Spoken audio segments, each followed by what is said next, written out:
100 TB रोगी को पुष्टिसार खाद्य बंटन कविसूर्यनगर गोष्ठी स्वास्थ्य केन्द्र बैठक गृहरे प्रधानमंत्री टीबी मुक्त भारत अभियान कार्यक्रम आज बुधवार दिन अनुष्ठित होईछि।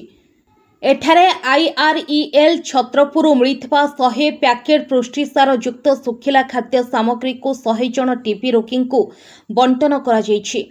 स्वास्थ्य अधिकारी डॉक्टर सुशांत कुमार अध्यक्षतार अनुष्ठित कार्यक्रम में मुख्य अतिथि भावे सांसद प्रतिनिधि श्रीकांत महापात्र, मुख्य वक्ता भावे प्राक्तन ब्लॉक अध्यक्ष पीतांबर सेठी, सम्मानित अतिथि कविसूर्यनगर विधायक प्रतिनिधि अशोक कुमार जेना, युव समाजसेवी रामप्रसाद महारणा, आईनजीवी बी शंकर पात्र प्रमुख मंचासीन अतिथि थिले। टीबी रोगर निराकरण और स्वास्थ्य संबंधी विषय उपर आलोचना करथिले।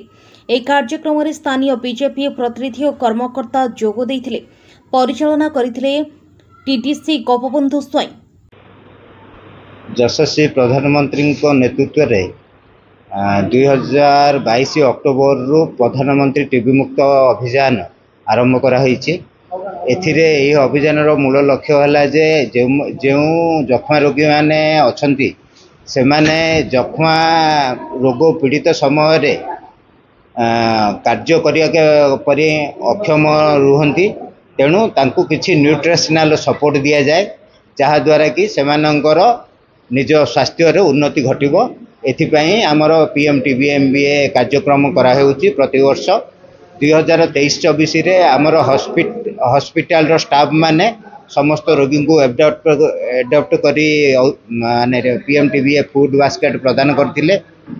2024-25 रे कलेक्टर सार डीएमएफ फंड रु रोगी मान को समस्त को यही फूड बास्केट प्रदान करा से भली ए वर्ष 2025-26 रे आईआरईएल रो सहभागितार 100 जन रोगी को आज आमे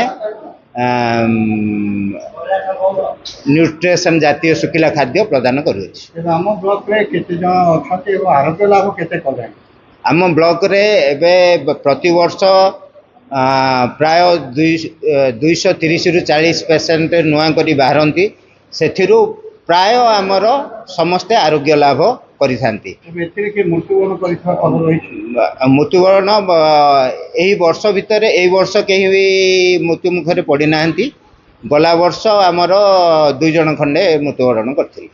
आज सीएससी कविसूर्यनगर रे पीएमटीबीएमबीए अंतर्गत आईरेल संस्था द्वारा न्यूट्रिशनल फूड बास्केट 100 जन जक्ष्मा रोगी को दिगला एवं आउ 38 पेसेंट आमे विभिन्न गणमान्य व्यक्ति एवं मान्यवर विधायक कविसूर्यनगर एवं मान्यवर आसिका सांसद को अनुरोध करूँ सी बाकी जो 38 पेसेंट भी न्यूट्रिशनल फूड बास्केट डोनेट करने राजी होती।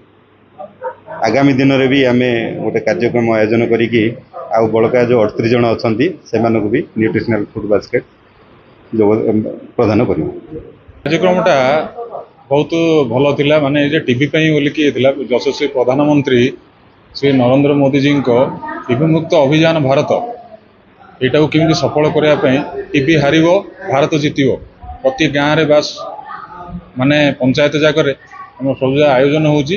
आउ सबुठ बड़ खुशी कथा कविसूर्यनगर 2023-24 रे ब्लॉक स्तरीय प्रथम स्थान अधिकार करथिला टीबी माने ट्रिटमेंट पाई बोली आमर स्वास्थ्य अधिकारी माने तत्पर सहित लगी माने याकू एटा गोटे बहुत खुशी खबर। आउ एई पैकेट आज 138 जन 100टा पैकेट आमे आज डिस्ट्रीब्यूट कराइथिला। एटा पई आईआरएल माने स्पॉन्सर ये करथिले। आउ गोष्ठी स्वास्थ्य माने अधिकारी को आवेदन थिला जे मु सांसदों को एटा जणेबी से भी किछि माने जो न्यूट्रिशन फूड पैकेट्स से भी किछि टीबी जबा जक्ष्मा रोगी को अनुदान करि परिबे। एटा खुशीर खबर कविसूर्यनगर वासी बहुत इयर खबर। आमे आकू शीघ्र माने टीबी मुक्त कविसूर्यनगर बा कविसूर्यनगर निर्वाचन मंडली बने। रंजिता नागा सियालिया देले ओ कि लागछ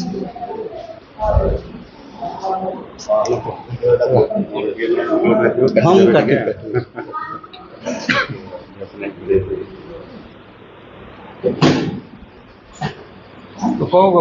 ब्यूरो रिपोर्ट प्रेरणा न्यूज टुडे।